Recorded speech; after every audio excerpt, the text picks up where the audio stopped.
My father sat on the leather chair I bought, in the house I paid for, sipping coffee I brewed, and said with a straight face, "You need to let your brother stay here, he's family, and job hunting is stressful." Then he laughed, so did my brother, like it was a joke, like I was the punchline. I didn't say a word, just looked at the muddy shoes my brother had kicked off on my white rug, the beer cans on the table, the smell of weed leaking from the guest room. He hadn't worked a day in 5 years, and now I was expected to carry him again?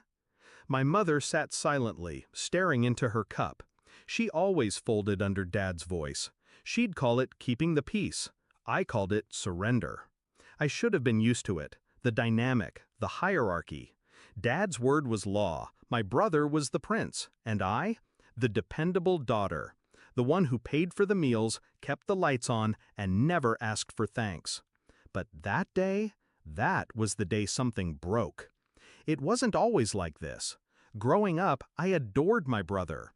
I covered for him when he crashed Dad's car, helped him cheat through high school, took out loans to keep him from going to jail over a credit card scam. I believed he'd grow out of it, that if I supported him long enough, he'd one day stand on his own. But time passed. He didn't change, only I did. The real shift happened when I noticed my savings bleeding out faster than I could explain. I checked the utilities account, then the credit cards, then the Wi-Fi bill. Turns out my brother had been using my name, my cards, my credit, all without asking. My own father co-signed the Wi-Fi line in my name for his son's gaming setup. When I confronted them, Dad shrugged. "You make more than enough. Why are you so greedy?" Greedy. That word echoed in my head for days. I didn't argue, not once. I didn't scream, I didn't cry, I didn't ask for apologies. Instead, I planned. Step 1, stop paying. I let the Netflix die, the phone bill, the groceries. I stopped stocking beer. I replaced the Wi-Fi router with a locked one they couldn't access. Step 2, legal. I met with a lawyer, quietly.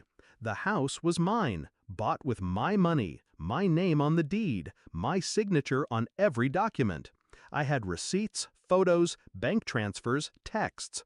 I had evidence of financial abuse, trespassing, identity fraud. Step 3, timing.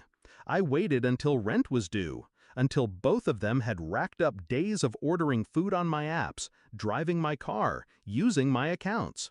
Then I changed every password, froze my credit, removed my dad's cosign from everything I legally could, and I filed a restraining order. The court date was cold. I wore black.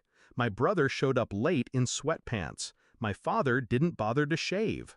They thought it would be a slap on the wrist, a scolding, maybe a payment plan. Instead, I let the evidence speak.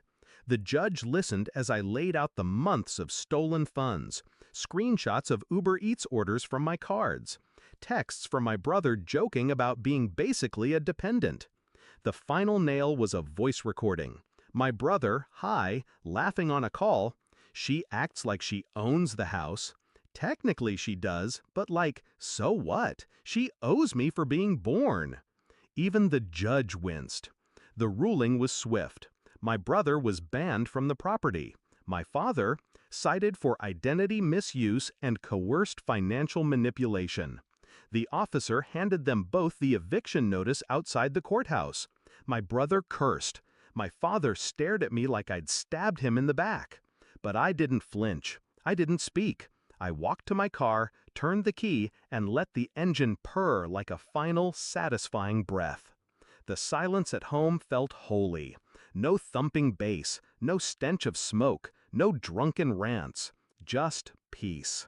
I changed the locks that evening, sat on the same leather chair, sipped coffee, alone, and I smiled. They called for weeks, left voicemails, texts, guilt-laced paragraphs. Mom begged me to be the bigger person. I blocked them all. You don't owe loyalty to people who weaponize your love.